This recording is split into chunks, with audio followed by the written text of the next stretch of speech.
Ladies and gentlemen, welcome to Dev Diary.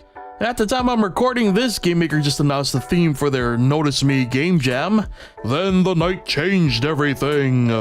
And so I thought I'd take a crack at the very ambiguous theme with a very meta approach.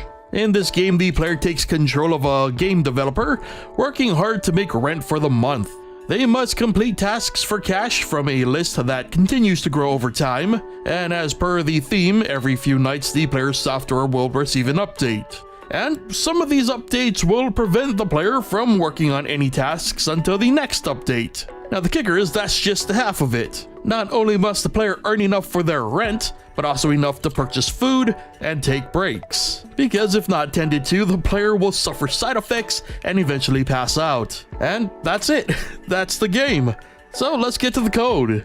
First up was an array of custom colors and some enums to make accessing said colors easier. Next were even more arrays for various parts of our interface, including titles, descriptions for tasks, and strings used in those tasks. My first hour or so, as expected, was specifically spent on building the interface. The first function is a simple draw function to easily set our custom colors. The next function loads a new struct with the necessary variables needed for that task to function. For now, I've only gone to 2 tasks. Task number 2 is a script writing task, and task number 5 is a sync data task. Buttons, aka hotspots, for our task menu were then added, which would work similar to many other projects we've been working on recently featuring my button system. And finally, tasks are then generated for the player to complete. Moving on to the step event, first up was the menu control. The W and S keys and the mouse wheel allow the player to scroll through their task list. Several values are then maintained for future use later in the step.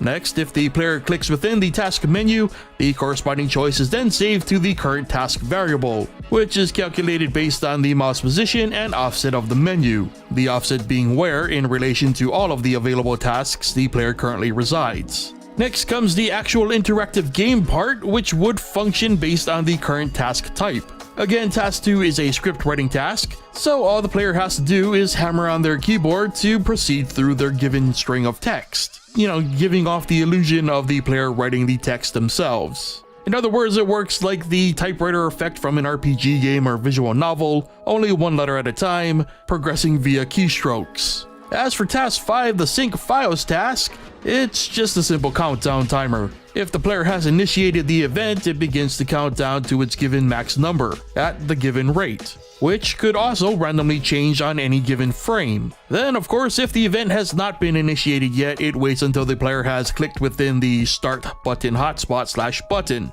And if we go back to the menu choice code, you'll see that should the player decide to click off the task before the sync has completed, it resets back to 0. This to hopefully avoid player abuse of syncing multiple tasks at a time. And that's it for functions, so now on to the nightmare that is the draw code. That may look like a mess, but it's what I'm assuming is one of the more efficient ways to utilize GameMaker's draw code. I've grouped drawings of several text fields and shapes of various sizes by several things, such as color, orientation, and other specific details. It's an absolute eyesore to look at, and I feel the need to remind y'all, this is just 2 of 5 or 6 tasks done.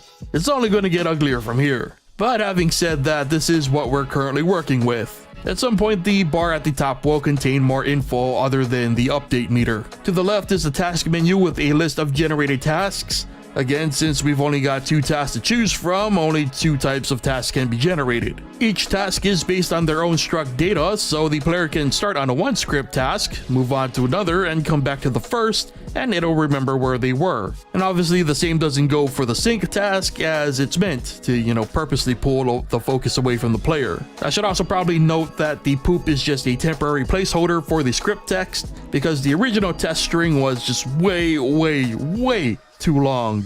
And finally, as each task is completed, the little indicator next to the list entry turns from red to green. and that was all I was able to do within an hour or two of work. Now, I anticipate this video won't be out for almost a month, so yes, the Notice Me Jam is definitely over by now. Honestly, I just wanted to pursue this idea while working on other Dev Diary projects for the fun of it. And also, the concept may have been inspired by real-life events, and this just may be my way of dealing with some pent-up frustration. You know, turning a negative into a positive with some good old productivity. So anyway, that does it for this episode of Dev Diary. Remember, if you enjoyed today's entry, consider leaving a like. Be sure to also subscribe and hit that bell if you haven't already, and let me know what you think of the project so far. Leave your thoughts and opinions in the comments. Thank you so much for watching, and I'll see you guys next time.